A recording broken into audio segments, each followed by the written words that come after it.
என் சுவாச காற்று வரும் பாதை பார்த்து உயிர் தாங்கி நான் இருப்பேன். மலர் கொண்ட பெண்மை வாராமல் போனால் மலை மீது தீ குளிப்பேன்.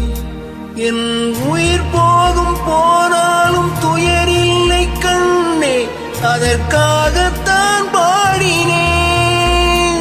வரும் எதிர்காலம் உன் மீது பழி போடும் பெண்ணே, அதற்காகத்தான் வாடினேன். முதலா முடிவா அதை உன் கையில் கொடுத்து விட்டேன்.